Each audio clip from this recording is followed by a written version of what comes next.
নমস্কার, আপনারা দেখছেন কলকাতা টিভি ডিজিটাল আর শাশ্বতী রয়েছে আপনাদের সঙ্গে। কুম্ভ মেলা থেকে শিক্ষা নিয়ে ভারতীয় রেলের আরও একটি বিশেষ পদক্ষেপ। নিউ দিল্লি স্টেশনে স্ট্যাম্পেডের ঘটনায় একাধিক যাত্রীর প্রাণ হারান এবং তারপর থেকেই বলা যায় বেশ কিছুটা শিক্ষা নিয়ে আগামী মকর সংক্রান্তি উপলক্ষে গঙ্গাসাগর যাত্রীদের জন্য বিশেষ ব্যবস্থা এবার শিয়ালদহ স্টেশনে। পূর্ব রেলের শিয়ালদহ ডিভিশনে বিশেষ কিছু ব্যবস্থা নেওয়া হয়েছে শুধুমাত্র গঙ্গাসাগর যাত্রীদের নির্দিষ্ট গন্তব্যে পৌঁছানো এবং তাদেরকে আবারও শিয়ালদহ স্টেশন থেকে বাইরে বের করার যে প্রক্রিয়া তা সম্পন্ন করার জন্য। ইতিমধ্যেই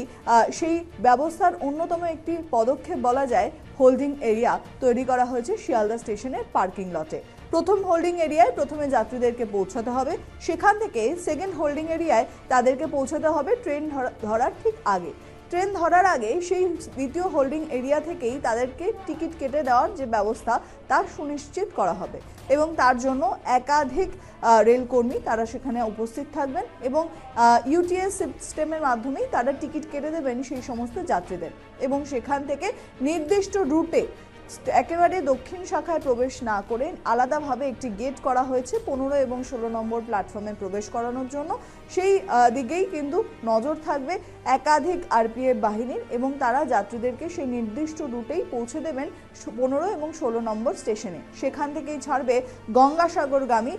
ট্রেন, অর্থাৎ কাকদ্বীপ এবং নামখানার দিকের একাধিক লোকাল ট্রেন। সারা দিন ভোর মোট 23টি লোকাল চলবে এই শিয়ালদা দক্ষিণ শাখায় এবং শুধুমাত্র গঙ্গাসাগর যাত্রীরা যাতে নির্বিঘ্নে পৌঁছাতে পারেন তাদের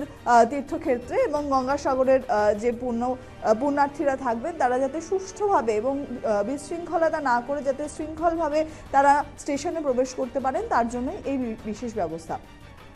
কারণ শিয়ালদা দক্ষিণ শাখায় যাত্রী যারা থাকেন, নিত্যযাত্রী যারা থাকেন, তাদের যাতে কোনো অসুবিধা না হয় সেই কথা মাথায় রেখেই কিন্তু এই আলাদা এন্ট্রি গেটের ব্যবস্থা করা হয়েছে এবং এক্সিটের জন্য 16 নম্বর প্ল্যাটফর্ম থেকে তাদেরকে বার করে সরাসরি দক্ষিণ শাখার যে গেট সেই গেট দিয়ে ঠিক মেট্রো স্টেশনের পাশের অংশ দিয়ে তাদেরকে বাইরে বের করে দেওয়া হবে এবং যাতে করে একসঙ্গে প্রচুর মানুষের ভিড় বা জমায়েত না হয় সেই দিকেই কিন্তু নজর রাখা হবে এবং এই হোল্ডিং এরিয়ার মাধ্যমে দুটি জায়গায় সেপারেট করে দেওয়া সম্ভব হবে যাত্রীদের, যার জেরে মনে করা হচ্ছে যে স্টেশনের ভেতরে কোনো রকম কোনো গ্যাদারিং হবে না এবং সম্পূর্ণ স্টেশন প্রেমিসেসকে খালি রেখে সুশৃঙ্খলভাবে পরিচালনা করার জন্য এই হোল্ডিং এরিয়াগুলি অত্যন্ত গুরুত্বপূর্ণ ভূমিকা পালন করবে। এছাড়াও একাধিক হেল্প ডেস্ক রাখা হয়েছে, যদি কোনো পুণ্যার্থী হারিয়ে যান বা তার পরিবারের কেউ হারিয়ে যান সেখান থেকে কিন্তু তারা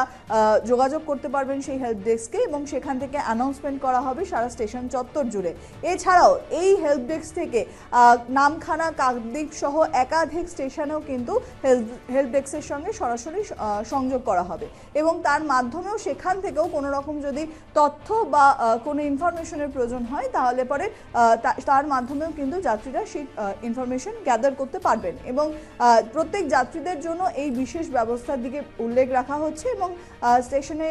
দাঁড়িয়ে থাকবে একটি অ্যাম্বুলেন্স, থাকবে প্রাথমিক চিকিৎসার ব্যবস্থা এবং সমস্ত রকমভাবে যাত্রীদের সুরক্ষিত রাখার জন্য প্রচুর পরিমাণে আরপিএফ মোতায়েন করা হবে যাতে সম্পূর্ণ নির্বিঘ্নে কাটে এই মকর সংক্রান্তির উৎসব এবং গঙ্গাসাগর পুণ্যার্থীরা যাতে নিজেদের গন্তব্যে পৌঁছাতে পারেন সেদিক থেকে কিন্তু সচেষ্ট রয়েছে ভারতীয় রেলের শিয়ালদা ডিভিশন।